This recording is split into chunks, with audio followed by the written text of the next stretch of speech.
Las lágrimas son parte del abrazo. No temas llorar ni añorar. No reprimas el duelo ni disfraces la ausencia. Solo intenta creer, también hoy, que la última palabra tiene la vida, aunque ahora duela. La memoria, que a ratos se escuece, se teñirá de gratitud cuando el dolor se aquiete. Gratitud por su vida, por su presencia, por su huella. Pero no tengas prisa, no quieras forzar al tiempo, que todos necesitamos espacio para el duelo. Llegará un día de resurrección en que todo estará bien. Ahora nos queda el amor, al que ni la muerte puede silenciar. Un poema del padre José María Olaizola. Bienvenidos al Club Dalroy. Como siempre nos acompaña, bueno, como siempre no, porque últimamente me tiene un poco abandonado, el señor Rubio Ípola, sin excusa, porque Juan Serrano sabéis que está excusado de momento estas semanas, porque está con su pequeña covadonga adaptándose a la vida de familia numerosa.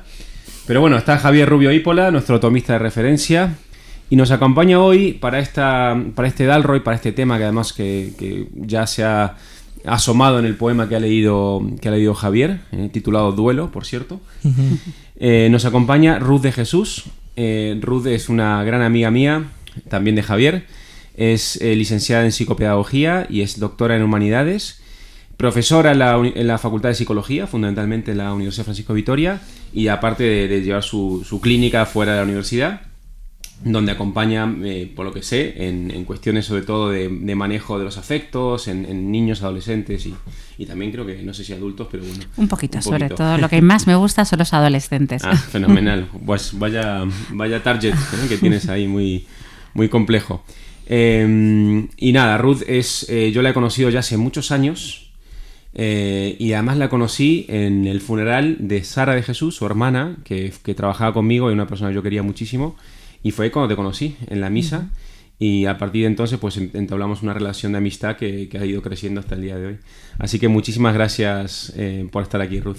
Gracias a vosotros, es un honor, ¿no? Cuando uno es seguidor del Club Dalroy y de repente tiene la oportunidad de también participar, pues es todo un honor. Muchas gracias. Pero vamos a presentar también que siempre, que a veces se nos escapa el capitán Dalroy, que pues es este señor Santiago que tenemos aquí tan exigente con el tiempo de todos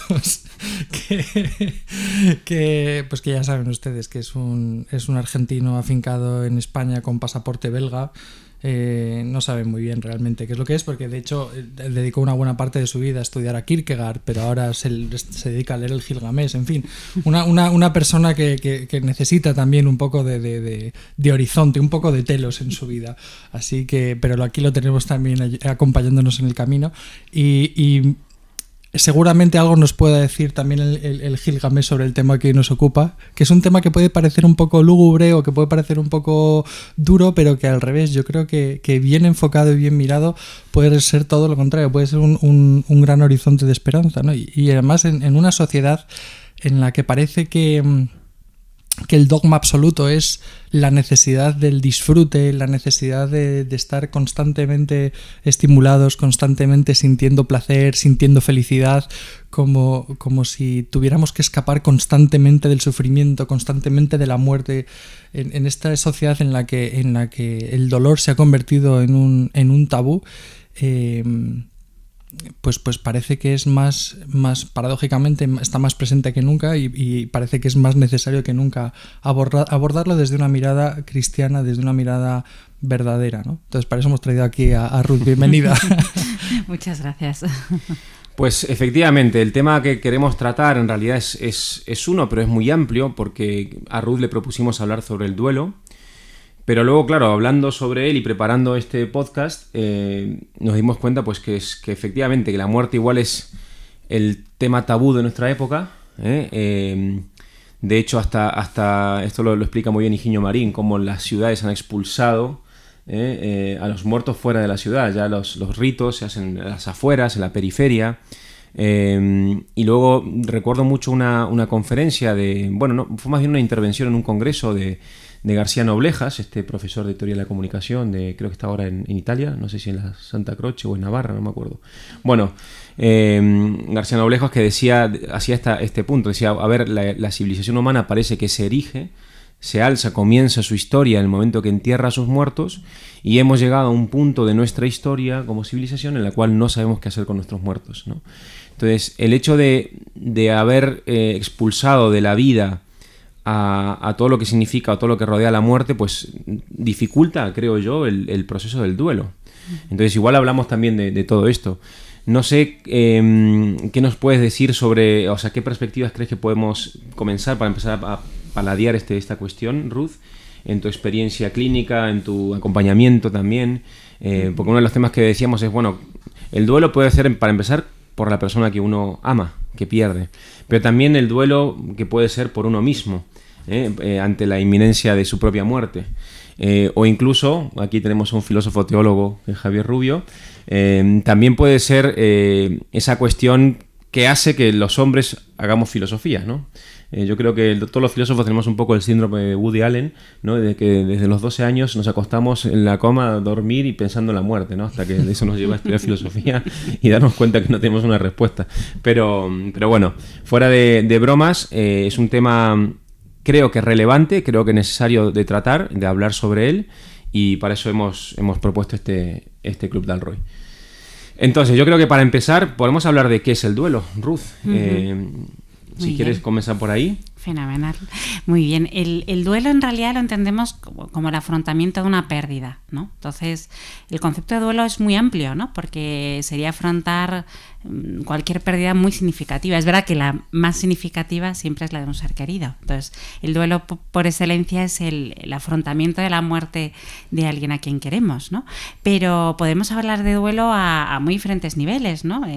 Pues Santi conoce bien lo que es dejar atrás, ¿no? Tu país, tus raíces, tu origen, y eso es un duelo al que se enfrentan pues muchas personas, ¿no? El duelo como pérdida de capacidades físicas, ¿no? Que implica una enfermedad, ¿no? El duelo, ¿no? Ante anhelos o sueños no cumplidos, ¿no? Entonces, el duelo nos pone en una perspectiva vital mucho más verdadera a la que la cultura actual no nos ayuda, ¿no? Porque estamos en una cultura del yucan, ¿no? Las conquistas, ¿no? En realidad, la vida es asumir que, pues pérdidas, ¿no? Y pérdidas desde eso, pues de anhelos no cumplidos, y en esos deseos no cumplidos vemos una verdad muy profunda, ¿no? Entiendo que nadie desea un hijo enfermo, ¿no, Santi? Pero uno tiene un hijo enfermo y ve que eso es muy verdadero, ¿no? Y así nos pasa con todos los deseos, ¿no? Entonces, como, bueno, pues dedicada al ámbito de la psicología, de la psicopedagogía, te das cuenta el daño que hace en el hombre de hoy, pues no viene una clave auténtica, ¿no? Y nuestra cultura nos aboca a eso. Lo que tú te propongas lo vas a conseguir, pero no nos enseña a asumir que la realidad se impone y que los deseos de tu corazón son legítimos, son verdaderos, son buenos, pero que muchos no se van a cumplir, ¿no? Y que tu vida se va a cumplir en la aceptación de la trayectoria o el destino que tengas trazado, ¿no? Entonces, nadie nos enseña a enfrentarnos a los duelos. Sin embargo, nuestra vida está tejida de duelos, ¿no? O al menos tejida de la posibilidad del duelo, ¿no? Porque es saber que tenemos a personas, tenemos experiencias, tenemos cosas que las podemos perder. Es que nadie nos asegura que mañana nos levantemos y no las hayamos perdido, ¿no? Y esto, que es un hecho, como no damos seguridades o formas de afrontarlo, nos enfrentamos cada vez a niños, a adolescentes, a jóvenes y adultos cada vez más inseguros, porque en realidad saben que lo más valioso de sus vidas nadie les asegura que lo van a seguir teniendo mañana cuando se levanten, ¿no? Y entonces dices, entonces, ¿con qué seguridades vivo?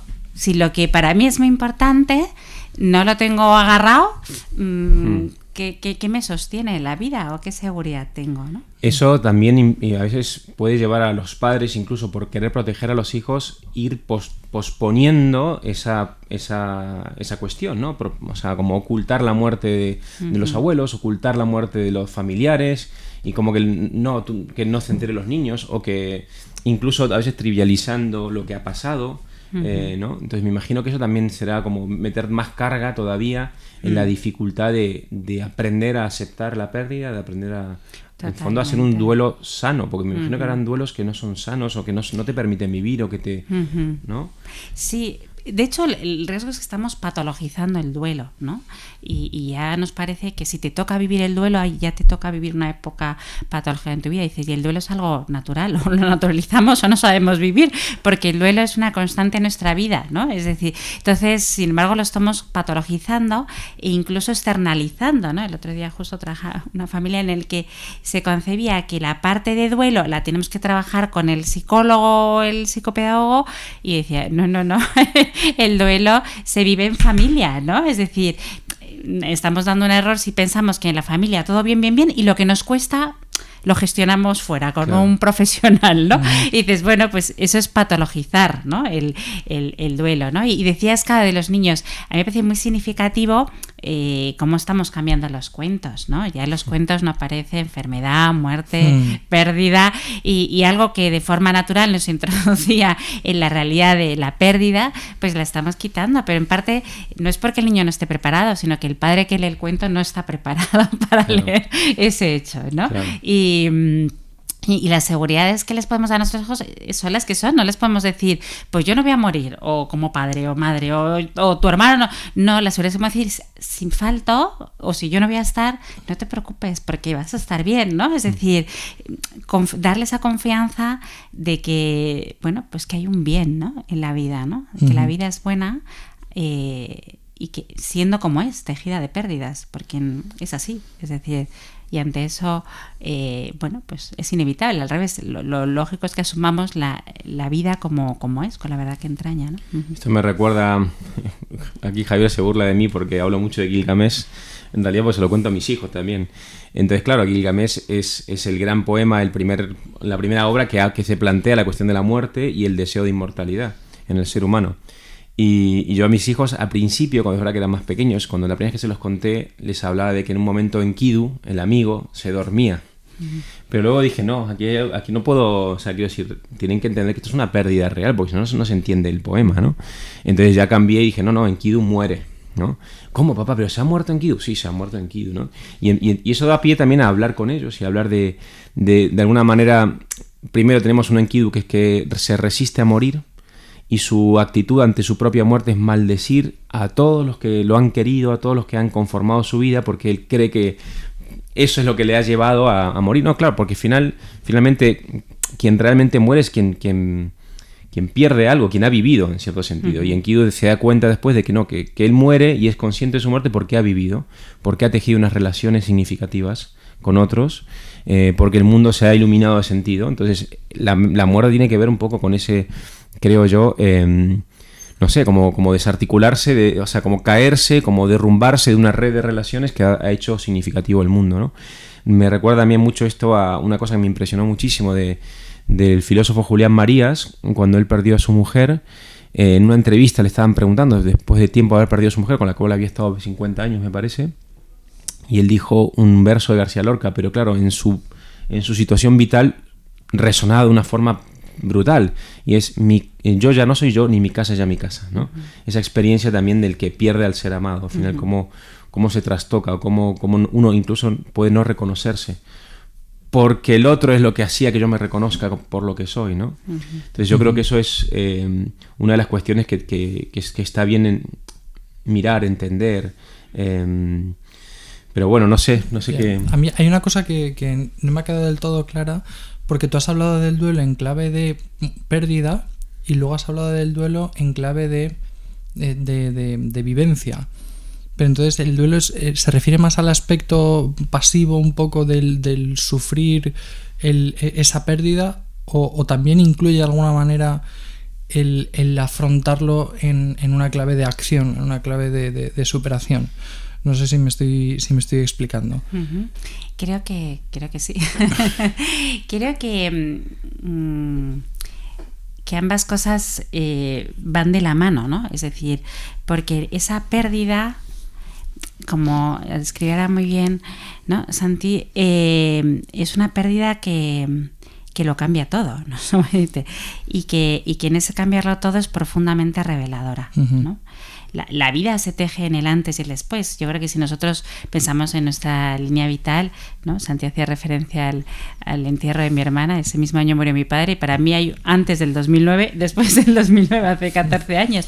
Es decir, porque claro, esas pérdidas cambian todo, y al cambiarlo todo necesariamente cambiamos nosotros y cambia nuestra forma de vivir la vida, ¿no? ¿Qué encrucijada nos pone una pérdida así, ¿no? Y es así, nos pone una encrucijada. Yo creo que la cuestión de la pérdida, de la muerte, no da posibilidad, ¿no?, a caminos intermedios, ¿no? O nos destroza, o nos hace crecer de una forma que ni pensábamos, ni es posible, ni puede ser de otra forma, ¿no? Porque es la experiencia más radical, es la más radical. Entonces ahí, para mí, no, yo antes de perder a alguien le decía, y acompañaba así a los alumnos del colegio en ese momento cuando estaba orientadora, siempre les decía, yo creo que perder a alguien esto es como un tsunami, ¿no? Que se te ha arrasado todo y tienes que volver a construir tu vida, ¿no? Y lo decía así. Claro, luego cuando lo vives dices, efectivamente es un tsunami. Se te ha ido, ¿no? Se te ha ido tu hogar, porque ya no es el mismo hogar, se te ha ido, y ahora hay que volver a construir, no de cero, eso es la diferencia, sino desde lo que has vivido, de lo que has descubierto en una experiencia así que es profundamente reveladora. Es decir, yo creo que solo en la muerte uno conoce la verdad de la vida, la verdad de quién es, la verdad del sentido, la verdad de lo que ha significado esa persona para ti. Cuando esa persona se va es cuando tú dices, Dios mío, ¿quién era? Para mí es que era muchísima. Y hasta que no se va uno no es consciente, ¿no? Entonces es una experiencia profundamente reveladora. Claro, uno no puede vivir ya igual después de eso. Pero es que eso a mí lo que me ilustra es que existe una posibilidad frente al sufrimiento y frente a la muerte, frente a estos misterios, que es una posibilidad que tiene mucho que ver con una actitud casi contemplativa o al menos abierta al misterio, ¿no? El decir, oye, que esto no va de mí y no va de lo que yo estoy sufriendo, aunque sí en gran medida, por supuesto, sino que aquí hay algo más, ¿no? Pero eso supone, por eso decía yo, si es una experiencia que es inicialmente pasiva, o sea, pues más hacia la acción, porque si uno se mete en literatura, al menos de divulgación, que tiene que ver con el duelo, enseguida te aparecen 7 pasos de superación del duelo, 8 pasos de superación del duelo, las 10 cosas que hay que hacer para no sufrir, ¿no? Y luego además uno ve cómo en la sociedad la forma más clara de reaccionar frente a estos temas es o dejarlos de lado, como ya hemos dicho, o afrontarlos de una manera que es casi como si fuera una patología, cosa casi profesional en ese sentido, ¿no? Y esto como que nos mete en esta dinámica de una actividad frenética, de un tratar de cerrar heridas, no cerrándolas, sino como una especie de huida frenética hacia adelante, ¿no? Y para mí esto está muy, muy relacionado también con la necesidad de ruido, con la necesidad, con la ausencia de silencio, con la ausencia de... Con la huida, al final, es una especie de huida, ¿no? Sí, y una incapacidad para la contemplación, una incapacidad para la atención, ¿no? Para centrarnos, ¿no? El decir... Yo es que cuando hablamos de duelo la mente se me va inmediatamente a la experiencia de C.S. Lewis, de Una pena en observación, ¿no? Obviamente a mis propias experiencias de duelo, pero no han sido ni mucho menos tan relevantes. Y ahí lo que uno ve es pues una persona que sufre un montón, pero que sufre de una manera que es contemplativa, que es reveladora, ¿no? Que sin cortapisas, porque ahí no mide precisamente las palabras, pero que va hasta el fondo, y que va hasta el fondo en la necesidad de descubrir qué sentido tiene todo esto, porque esta es la gran pregunta que suscita, yo creo, el misterio de la muerte y del sufrimiento, ¿no? La cuestión del sentido. ¿Por qué? ¿Para qué? ¿Qué tiene que ver esto con mi vida? Y si somos creyentes, ¿qué tiene esto que ver con el proyecto de Dios? Si Dios lo ha querido, si Dios ha querido que yo esté sufriendo, o si Dios ha querido que yo viva esto de alguna manera, y qué dice esto sobre lo que yo he vivido y sobre lo que yo tengo que vivir, ¿no? Pero claro, esto supone que el duelo no es una especie de receta, ¿no? O no es una especie de plan de acción, ¿no? Sino que es más bien un... Claro, la clave es... ¿no? Siempre es el sentido, ¿no? Es decir, hacia dónde queremos ir, ¿no? Es decir, claro, yo mismo la palabra superar el duelo, pues no estoy de acuerdo, ¿no? Uno va a vivir con ese duelo, ¿no? Uno va a vivir con esa pérdida ya su vida, y su vida ya es distinta, y un antes y un después. A partir de ahora vive con esa pérdida. Pero claro, en el objetivo muchas veces que ocurre ahora es superar el dolor, ¿no? Entonces hay que buscar formas para aliviar ese dolor. Y además, bueno, pues un criterio que se utiliza mucho desde la psicología es la funcionalidad, ¿no? Que la persona pueda incorporarse a su vida, ¿no? Entonces pueda volver a funcionar, pueda volver a disfrutar, pueda volver a hacer las cosas que hacía. Entonces, bueno, si el criterio es ese, pues hacemos una serie de pasos para ver cómo lo logramos. Ahora, si el criterio en la vida es ser mejor persona, ya es otro, ¿no? Y a veces cuando me viene algún adolescente y me dice, ay, Ruth, es que estoy fatal, o yo fatal, la pérdida de tal, y digo, bueno, ¿estás fatal? ¿Por qué? Pues porque estoy muy triste. Bien, digo, pero tu hoy de ahora es mejor que el tu hoy de hace un año. ¿Tú qué opinas? Tú mírate a ti mismo. ¿Crees que eres mejor? Y me dice, sí. Y dije, entonces no estás fatal. Estás triste, pero no estás fatal. Porque tu hoy de hoy es mejor que el de hace un año. Entonces, claro, depende cuál es la clave de nuestro... Yo soy profesora de ciclo vital, ¿no? La clave de nuestro ciclo vital. Y yo siempre les digo, la clave es perfeccionarnos, es mejorarnos, no estar más alegres. Sino, efectivamente, la vida va tejida pues de momentos de más alegría, de más felicidad, pero tenemos que ser capaces de acoger el dolor como compañero de nuestra vida. Es cierto que bueno, pues que hay que saber enfrentarse a ese dolor, porque a veces ese dolor puede pesar mucho y puede hacernos mucho daño, ¿no? Pero aquí estamos hablando de una clave de acoger un dolor como esa experiencia pues profundamente reveladora y que nos puede transformar y hacer mejores, ¿no? Pero hay que acogerlo, hay que aceptar que forme parte de nuestra historia, pues muy presente y muy protagonista durante un tiempo, ¿no? No huir de él, claro, que es una de las claves vitales actuales. Luego también pasa, no sé, pero entiendo yo que socialmente no tenemos ya formas de lidiar con la muerte, ¿no? Estoy pensando ahora que tú estás hablando, Javier, de esa necesidad de una actitud contemplativa, vital, profunda, ante la muerte del ser querido, por ritualizada, ejemplo. En cierto modo. Claro, y yo estoy pensando que, claro, los ritos de duelo de muchas culturas, pues algunas se extendían un año entero, por ejemplo, en el judaísmo ortodoxo.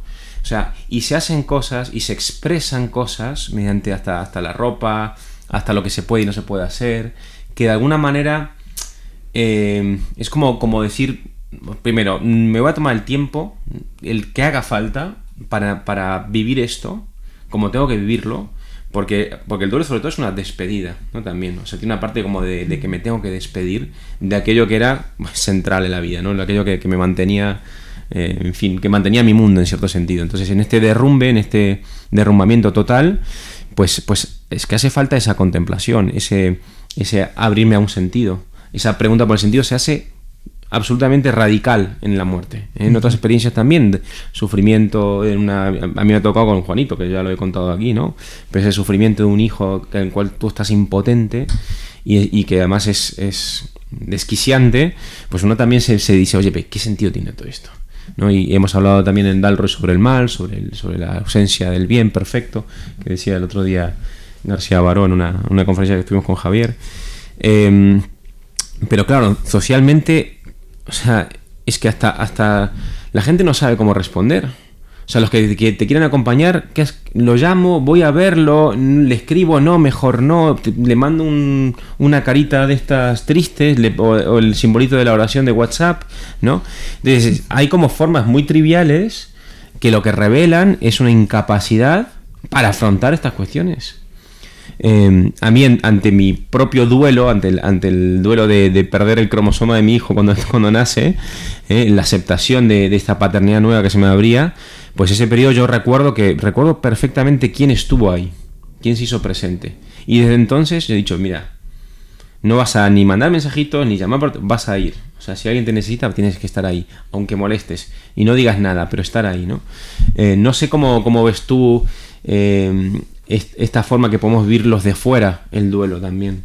por tu experiencia de acompañamiento también, cómo acompañar a una persona que está viviendo esta experiencia sin recursos, sin rituales, sin algo que lo acompañe socialmente, ¿no? Sí, yo creo que lo primero a veces es quitarnos como esa mentalidad eficientista que tenemos, ¿no? Es decir, nosotros buscamos hacer algo que automáticamente sea mágico y le quite el dolor a esa persona, ¿no? Entonces, eso hay que quitárselo de la mente, porque ni hay palabras ni gestos, que el dolor tiene que estar. Si es que lo primero es, aquí vamos a sufrir, primer punto, y vamos a aceptar esto. Lo que pasa es que este sufrimiento no es solo sufrimiento, va acompañado, va de la mano de una posibilidad de un crecimiento, de una verdad y de algo muy bueno y hasta muy bello, ¿no? Entonces vamos a intentar abrazar la experiencia completa sin quitar un elemento, pero esto a la hora de acompañar es estar, ¿no? Es estar y saber que no hay palabras mágicas, que no hay actividad mágica, sino es el estar de una forma auténtica. ¿Desde dónde? Desde donde te quiero, y como te quiero intento entender tu dolor, ¿no? Y intento acogerte y abrazarte en tu dolor. Ya está. Y cuando nuestra posición interior es muy auténtica, es ayuda, ¿no?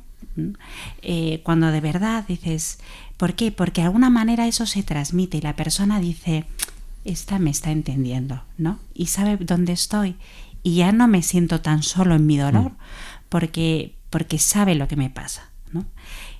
Entonces, si deseamos ayudar mucho a alguien, lo primero que tenemos que hacer es hacernos cargo de qué le está pasando, intentar entender dónde está y desde ahí estar y abrazar, ¿no? Porque lo que hagamos pues van a ser gestos verdaderos y valiosos que van a consolar y a sostener, ¿no?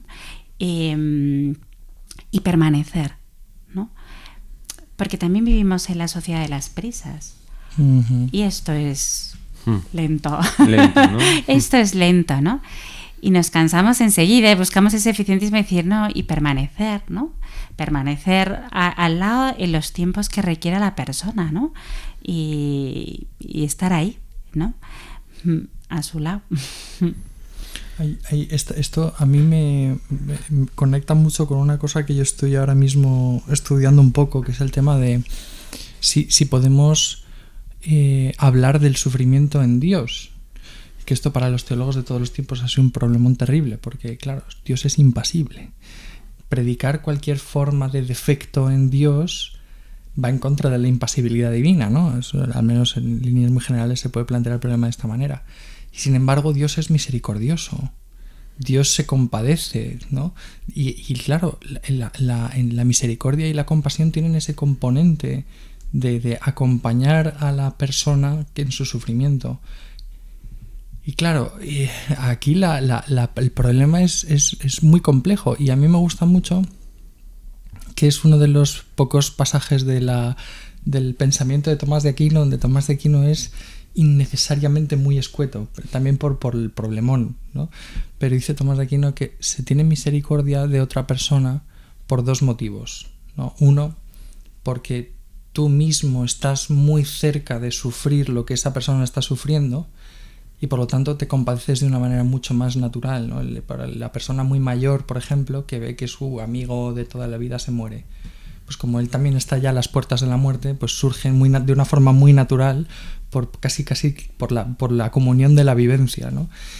Pero dice Tomás de Aquino que el segundo modo es por amor, ¿no? Que como el amor es la unión entre dos almas, pues cuando tú ves que la persona con la que tú estás unida por un vínculo de amistad o de amor sufre, pues tú también necesariamente sufres, ¿no? Y de una forma completamente natural le acompañas en su dolor y eso suscita misericordia, ¿no? Que para Tomás de Aquino es una de las virtudes más sublimes. Y dice, y cuando dice, entonces Dios ¿es misericordioso o no es misericordioso? Y dice Tomás de Aquino, sí, pero solo por amor. O sea, como diciendo... está claro que Dios de alguna forma es como el lugar donde Dios está más cerca del ser humano, ¿no? En esa necesidad que tiene Dios de comprender y de abrazar el sufrimiento del ser humano. Bueno, ya que has metido a teología, justo yo te estaba escuchando y estaba pensando también en a veces los tópicos que te pueden soltar los amigos católicos, ¿no? Ante el sufrimiento, ante el duelo. Madre mía. O sea, yo hay algo que Javier me conoce muy bien, sabe que si hay algo que yo detesto es la mistificación, que es el tomar el nombre de Dios en vano. Y entonces es la típica frasecita de, pero no te preocupes, que está en el cielo, no sé qué, no sé cuánto. Y es como para... Yo sé que es por buena voluntad, o sea, que hay una buena voluntad y incluso hay una incapacidad para entender qué tengo que hacer en ese momento y tal. Pero yo alentaría a evitar los tópicos, a evitar las frasecitas... porque además, o sea, bueno, en fin, o sea, me parece que no es un acompañamiento auténtico. Cristo lloró en la muerte de Lázaro. O sea, Jesús llora. Sabiendo que además que lo puede revivir, vamos, y lo resucita, ¿no? Y sabiendo lo que es, de que el hombre está, pero ante la muerte también Jesús llora, ante la muerte del amado, ¿no? Entonces, demos espacio, yo creo, a esa expresión del dolor de una forma natural. Y cuidado con esa mentalidad eficiente que también te puede ajustarse a los tópicos de la teología, bueno, no sería teología, ¿no? Pero de la cultura católica, porque también esto es un podcast católico, entonces esta pregunta nos la hacemos también en el entorno católico, cómo vivir el duelo, cómo enfrentar la propia muerte, la muerte del otro, que también son otras cuestiones que podemos también tratar si queréis. Yo creo que es muy importante eso, ¿no? Que la mirada esté puesta en el otro y ver dónde el otro está, porque ahí vas a ver si está en un momento en el que necesita consejos espirituales o está sí, o tan... que alguien le recuerde fenomenal. Exacto. Pero a veces no está en ese... Pero si está en el momento de dolor, de rabia, de enfado, pues es que realmente... hace más daño, ¿no? Es decir, realmente queriendo ayudar has hecho un daño, ¿no? Porque lo que necesita en ese momento es poder abrazar un dolor con el que no puede, ¿no? Con el que le supera y le desborda y no lo entiende y le duele hasta el tuétano. Entonces, en ese momento, pues tenemos que abrazarlo conjuntamente, ¿no? Entonces ahí hay que saber dónde está la persona, ¿no? Para saber si realmente necesita eso, una acogida, un abrazo o una visión trascendente y espiritual para darle sentido, pero es que eso la persona te lo va a decir, ¿no?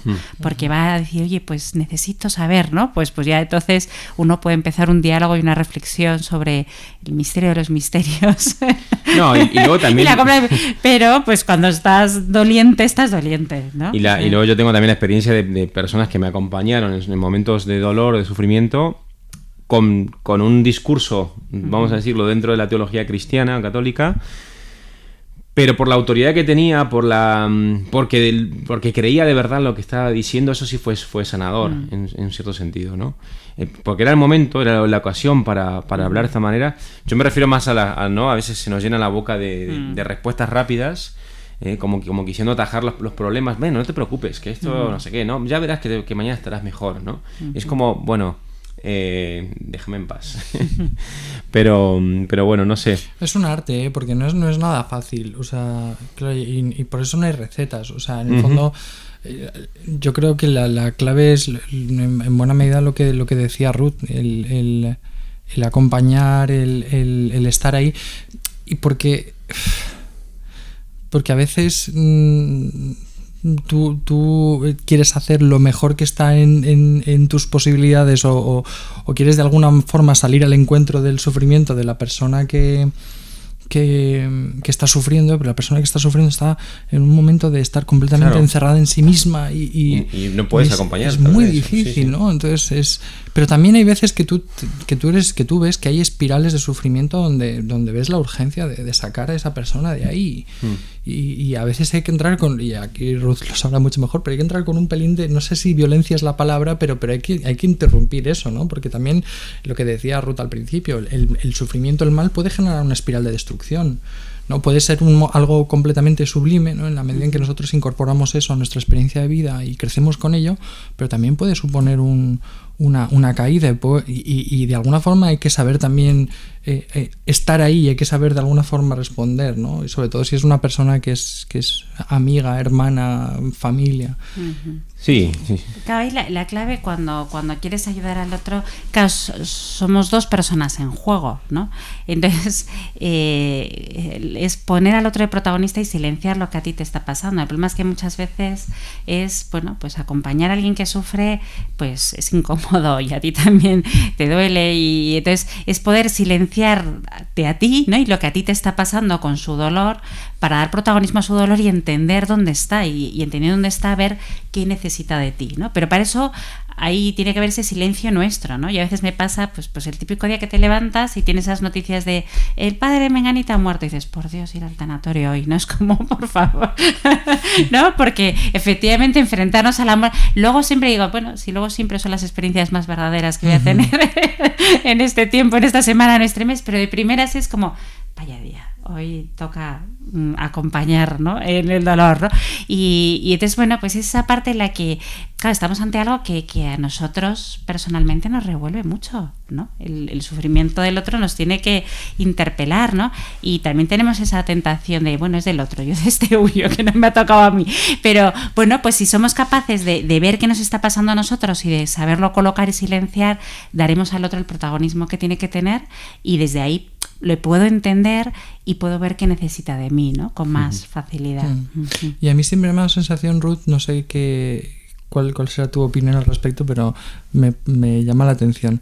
El fenómeno de que cuando un sufrimiento o la muerte sucede en el seno de una comunidad que está muy unida, o sea, una comunidad que vive de verdad de manera comunitaria, se suele llevar mucho mejor. Es decir, que hay una especie como de malla ahí sostenedora, y esto, por un lado, me parece como tremendamente bonito y precioso por todo lo que eso significa, pero también me produce un poco de pánico al ver que estamos en un momento histórico en el que parece que la tendencia va en dirección contraria, a vivir de una manera cada vez más solitaria el sufrimiento, más solitaria la muerte. No vemos tantísimos enfermos que mueren solos en los hospitales o que viven solos estos momentos de duelo, abandonados muchas veces.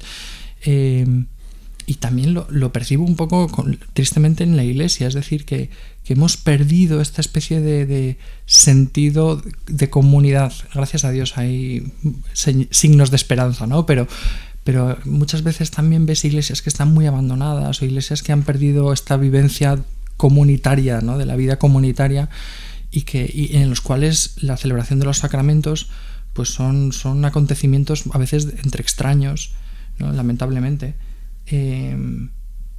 Y no sé si hay algún sentido detrás de todo esto, si hay alguna explicación, pero es algo que siempre me llama mucho la atención. Bueno, es una realidad muy dramática. Si nosotros nos vamos a los datos, el índice de separaciones matrimoniales después de la pérdida de un hijo es elevadísima, ¿no? Pero elevadísima, ¿no? Nos asustaría porque estamos hablando de porcentajes, ¿no?, que son la mayoría, ¿no?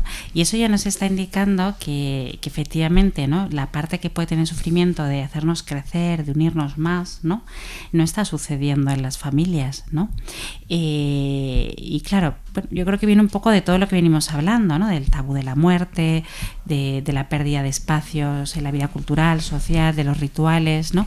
Y eso hace que de verdad vengan los acontecimientos pues significativamente más importantes de nuestra vida y no sepamos gestionarlos y nos pueda destrozar a niveles así, ¿no? A niveles de, bueno, pues se rompe una familia, se rompe un matrimonio y empezamos, ¿no?, con otra nueva vida porque no te puedo ver a ti, ¿no? Ni yo te puedo ver a ti, ¿no?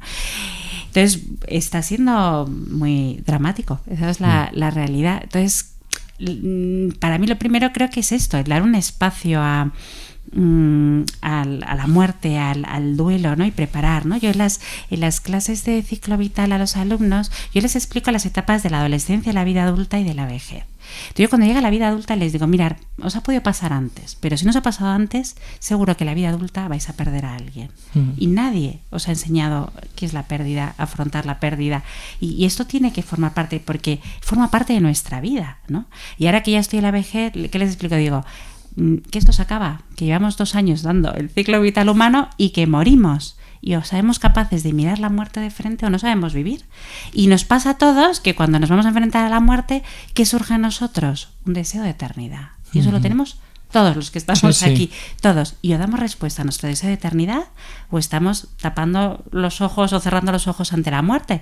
Y si cerramos los ojos a la muerte, le estamos cerrando los ojos a la vida, ¿no? Entonces, la solución es que sepamos vivir. Y saber vivir es que nos morimos, que se mueren los que están a su alrededor, que el duelo forma parte de nuestra vida y le volvemos a dar un espacio, ¿no?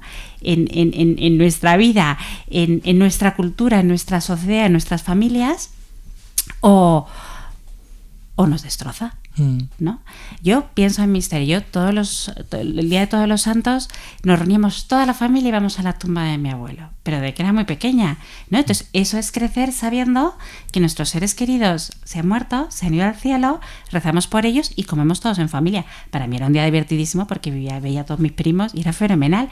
Claro, hoy, el día de Todos los Santos, los niños se visten feísimos, horribles, de muertes y de Halloween, pero no pisan un cementerio, no va a ser que se traumaticen pisando un cementerio. Entonces, bueno, ya son signos que además a mí me tocan muy cercanos, de gente muy cercana con formación católica que ha vivido lo mismo que yo, que a sus hijos les viste vampiros, pero no les va a llevar al cementerio a ver a sus seres queridos. Y dices...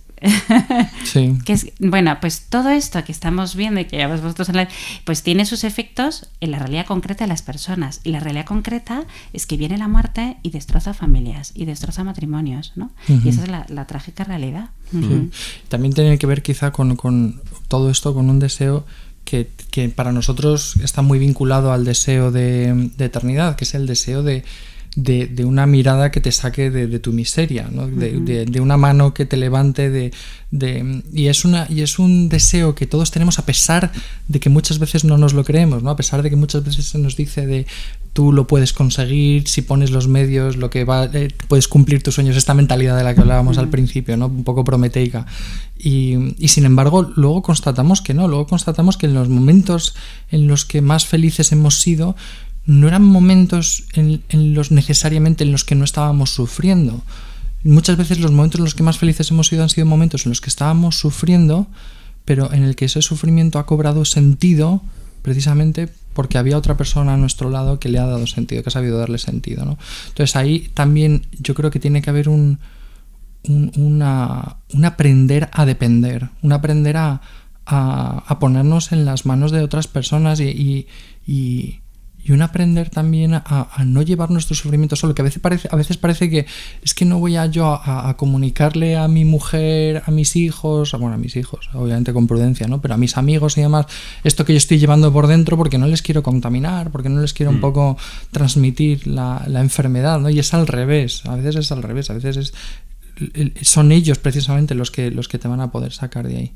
Y además, la experiencia de los niños que han crecido en familias, esto lo sé de primera mano, pero cuyos padres le han ocultado el dolor o han intentado ocultarle el dolor, o sea, viven con una carencia muy gorda, y una de las cosas que más resienten es eso, es que no hayan sido nunca sinceros, ¿no? Que les hayan intentado proteger de esta manera. Yo creo que son muchas las causas de esta situación, esta especie de perplejidad ante la muerte. Hemos mencionado un montón: la expulsión de los ritos funerarios, la desaparición de los ritos, la expulsión de la muerte a las afueras de la ciudad, la higienización de la muerte, no sé si está bien dicho, ¿no? Parece que es algo higiénico, ¿no? Que hay que todo muy, muy tal, pero quiero decir, pero ya no se amortaja el cuerpo, ya la familia no se ocupa del cuerpo, ya todo queda como externalizado de alguna manera. La falta de redes comunitarias que decía Javier, ¿no? O sea, el hecho de que cada vez vivimos en formas de vida cada vez más individualistas, más aisladas, con menos relaciones, la falta de una palabra sobre la muerte y la constante huida. A mí el otro día, mi mujer, que es muy sabia, yo estaba muy preocupado porque no podía pagar unos recibos, ¿no? Entonces, pues no tengo para pagar unos recibos. Y entonces estaba yo ahí enfrascado ahí en mis rollos financieros, y me manda un artículo y me dice: toma, léete esto. Y me pones 6 cosas de las que más se arrepiente la gente al final de su vida. O sea, me pone ahí directamente, mira, de Enrique Rojas, creo que es el psicólogo o psiquiatra. Dice: de vivir para trabajar, ¿no? Gente que se arrepiente del final de su vida porque ha trabajado todo el mundo y no ha vivido, ¿no? De pasarlo mal sin necesidad, que es la que me estaba pasando a mí. Yo estaba enfrascado en un problema que sé que se va a solucionar, pero bueno. De no haber sabido disfrutar más de la vida, de las cosas positivas de la vida ordinaria, de no haber dedicado más tiempo a la familia. Eso es muy fuerte, que la gente se arrepiente de esto, pero sin embargo todo el mundo sabe que se va a arrepentir de esto y no cambia, ¿no? Y sigue queriendo empujar más, crecer más en el trabajo. Eso le pasa mucho a los hombres, creo yo, y no sé si cada vez más a las madres también, ¿no? A las mujeres. De no haber tenido el coraje de hacer lo que realmente quería hacer, y de no haber tenido una espiritualidad más sólida. es estar verdaderamente desnudo y sin palabras y sin recursos ante el final de tu vida, ¿no? Decir, bueno, ¿para qué he vivido? ¿Por qué he abrido? Y eso nos trae un poco a esa transformación que nos decía Ruth. También es una ocasión para crecer, es una ocasión para crecer al menos en sabiduría, en vida contemplativa, en decir, todo este ruido, todo este ajetreo. Entonces de repente dices, oye, en mi vida es eso que dice Shakespeare, ¿no? Mucho ruido y furia y no significa nada, o ¿qué hay aquí? ¿No? Así que bueno, no sé, yo quería traer esto también para meter el duelo ante tu propia muerte, que creo que también es una cuestión pendiente y una cuestión, a mí una de las cosas que más me ha impresionado ha sido ver una persona mayor, muy mayor, 94 años, con una angustia infantil y muy fuerte ante la evidencia de su propia muerte. O sea, su incapacidad para afrontar la muerte con 94 años. Parte de esa incapacidad venía de que había sido sobreprotegida toda su vida. Primero por sus padres de una forma excesiva y después por su marido de una forma excesiva. Y eso creo yo que le había incapacitado para afrontar la pérdida y entonces, claro, ahí no la podías acompañar, no había nada que la pudiese... Y luego te encuentras el típico vídeo de una señora mayor que le están celebrando su cumpleaños, ¡felicidades, abuela! Y tal, y la abuela en plan, sí, vale, pero que sea el último. Bueno, ayer vi un vídeo de YouTube que me parece muy irlandés, porque era un funeral irlandés, donde el hombre, un año antes de morir, se había hecho una grabación y había pedido que la pusieran cuando bajaran el féretro. Entonces está bajando el féretro y dice, hola, ¿hay alguien ahí? Entonces parece que viene hace como una especie de terapia de humor para sus familiares, de broma. Oye, que joder, abridme, que no puedo salir, que estoy atrapado, tal, no sé qué. O sea que bueno, el humor también puede ser una forma maravillosa de expulsar a veces esa tensión que nos agarrota, ¿no? Y luego también lo que decía Ruth, que esto es el misterio de los misterios, un mysterium iniquitatis, ¿no? Que decían los antiguos, y que podemos hablar de él, podemos reflexionar, pero que en el fondo nada va a sustituir ese amor con el que podemos dar sentido al sufrimiento, ¿no? Más allá de tratar de descifrar su significado, que luego ya cuando estemos en el cielo veremos que todo ha sido para mayor gloria de Dios y que en esos momentos más oscuros de nuestra vida fue donde más resplandeció la luz del amor de Dios y demás, que eso está todo muy bien, pero eso está para otro momento, ¿no? Eso está para otro momento. Ahora es yo creo que el gran reto de llenar con amor estos momentos, que es la única forma con que nosotros tenemos, yo creo, la forma más verdadera con la que nosotros podemos verdaderamente lidiar con el sufrimiento y con el misterio de la muerte. Y también, que no hemos tratado tanto, que tú lo has mencionado recién, el tema escatológico, decir, bueno, para un cristiano, para un católico, también tenemos que empezar a meditar sobre esto, ¿no? Yo recuerdo esta oración que ya no sé, no la he encontrado, pero antes se rezaba mucho, que es Dios mío, líbrame de la muerte súbita, ¿no?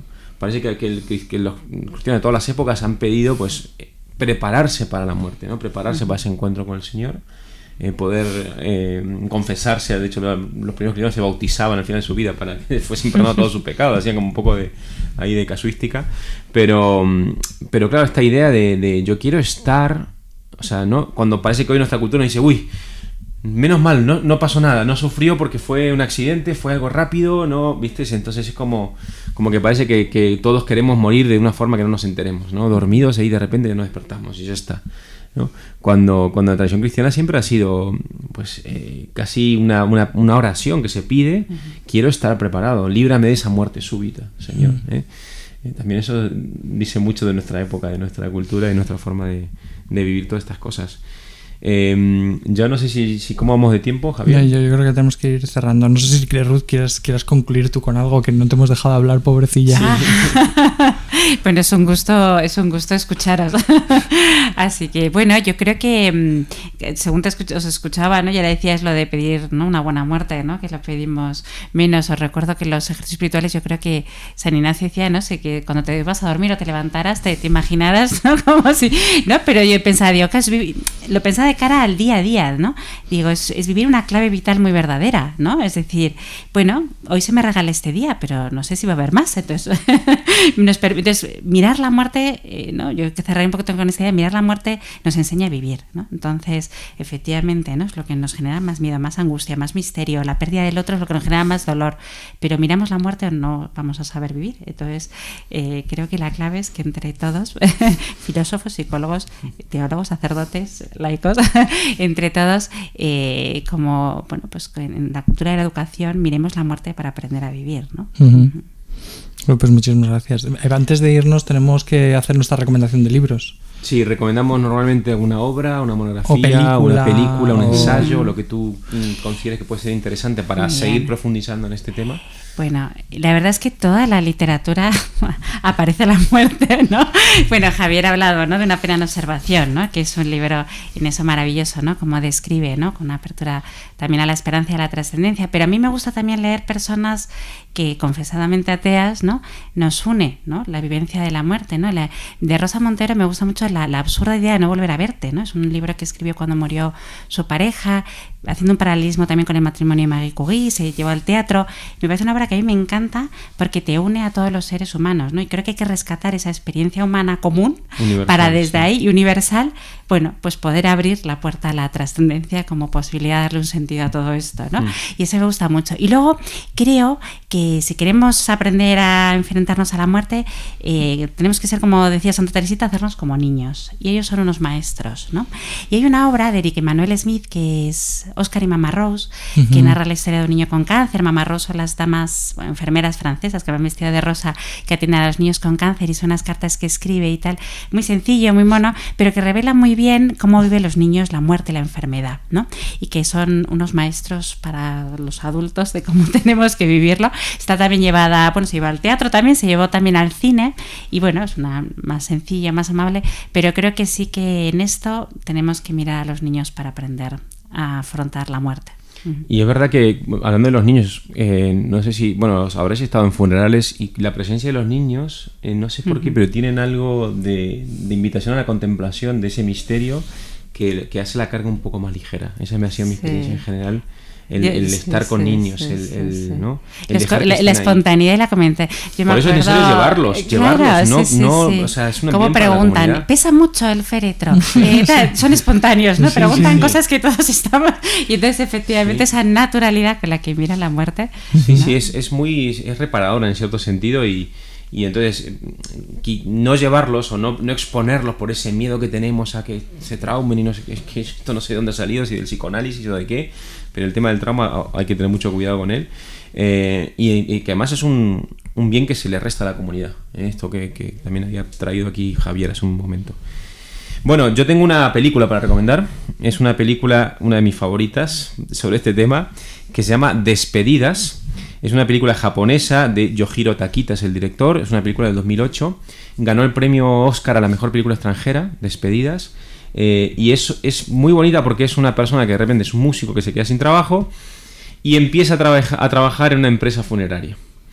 En una empresa que una de las cosas que se hace en Japón es que el amortajamiento del cuerpo se hace enfrente de la familia. Lo hace un profesional, pero se hace enfrente de la familia que está como en ese duelo despidiéndose del cuerpo, ¿no? del amado. Es preciosa la película. Y vuelve a introducir la necesidad de un rito, la necesidad de una pregunta por el sentido, la necesidad de una actitud contemplativa ante la muerte del ser querido. Así que yo recomiendo esa película, Javier. Muy bien. Yo estaba, ahora mismo que lo ha dicho Ruth, es verdad que en toda la historia de la literatura se aborda el tema del sufrimiento y de la muerte desde el principio hasta el final. También es verdad que y que en buena medida esto nos une a todos, pero también es verdad que yo recuerdo mucho el final de Los Miserables de Víctor Hugo, y que ahí se nota que Víctor Hugo era increyente, porque el final es árido, es raspa. La muerte de Jean Valjean es horrible. Sí. No, hombre, pero yo creo que no, al contrario, es como una. Yo me recuerdo, es una exaltación del ejemplo cristiano que él intenta asumir en su vida. No, para empezar, no. De Bueno, todo lo contrario. Podemos ir a las páginas, pero es todo lo contrario. Es una despedida. Además, Víctor Hugo no era cristiano. Víctor Hugo era anticlerical. O sea, el ejemplo de Monseñor Bienvenido en Los Miserables es un ejemplo de pura beneficencia humana, no es de caridad cristiana. Bueno, pero vamos a hacer un Dalroy para lo podemos discutir, pero bueno, que es verdad. Para mí fue un trauma después de de que Jean Valjean era como mi superhéroe, llegar al final y decir, madre mía, qué horror, y hay una tumba ahí perdida, rota, porque es despreciado por todos. No, o sea, pero eso unido a lo que viene antes, bueno, da igual. Yo quería recomendar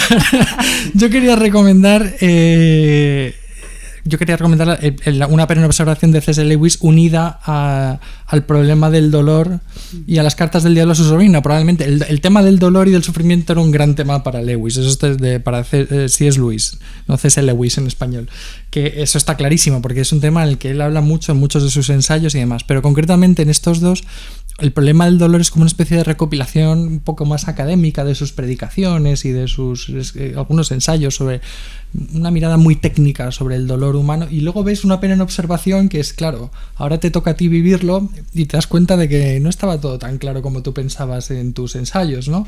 Entonces es un poco la narración de la vivencia en esos primeros días de duelo que a mí realmente me encanta. Y luego también en las cartas del diablo a su sobrino, del mismo C.S. Lewis, también ahí al final, cuando aborda la muerte del protagonista, sobre todo si la relacionas, si la vinculas con lo que ha sido su vida, te das cuenta de la importancia que tiene el bien morir y el saber integrar la muerte en la propia vida, ¿no? El saber aprender que en buena medida la muerte es lo que da sentido a nuestra vida, es la oportunidad que nos dan para poder dar sentido a los días que estamos viviendo, ¿no? Y me parece una forma de enfocarlo muy bonita y muy verdadera y muy, muy adecuada, como decía Ruth.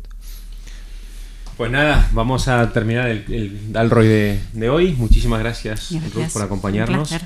Y nada, nos vemos pronto. Hasta luego.